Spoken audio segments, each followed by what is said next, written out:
Rakhine রাজ্যে Myanmar junta বাহিনী দফায় দফায় তীব্র বিমান হামলায় কেঁপেছে বাংলাদেশের সীমান্তবর্তী অঞ্চল। নাফ নদী সংলগ্ন এলাকায় বসবাসকারী মানুষের মাঝে ছড়িয়ে পড়ে চরম আতঙ্ক। টেকনাফ উপজেলা নির্বাহী কর্মকর্তা জানিয়েছেন, সীমান্তে বিজিবি ও কোস্টগার্ড সতর্ক রয়েছে।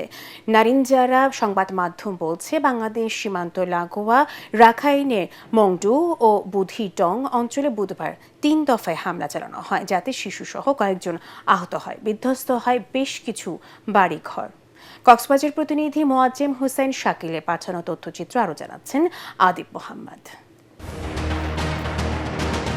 বাংলাদেশের সীমান্ত লাগোয়া মুসলিম অধ্যুষিত রাখাইন রাজ্যে মিয়ানমার জান্তা বাহিনীর দমনপীড়ন অব্যাহত রয়েছে।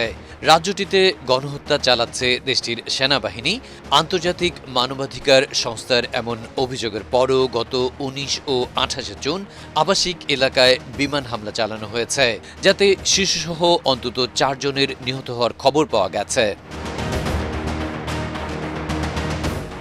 এরই ধারাবাহিকতায় স্থানীয় সময়ে বুধবার সকালে এবং রাতের অন্ধকারে ঘুমন্ত নিরীহ মানুষের উপর মৃত্যুদূতের মতো নেমে আসে যুদ্ধবিমান। স্থানীয় নারিনজারা সংবাদ মাধ্যম বলছে, মংডু ও বুধিডং অঞ্চলে 3 দফায় অন্তত 17টি বোমা হামলা চালানো হয়। বিস্ফোরণের তীব্রতায় বাংলাদেশের সীমান্তবর্তী গ্রামগুলো বারবার কেঁপে ওঠে। নাফ নদীর কাছে বসবাসকারী মানুষের মাঝে ছড়িয়ে পড়ে চরম আতঙ্ক।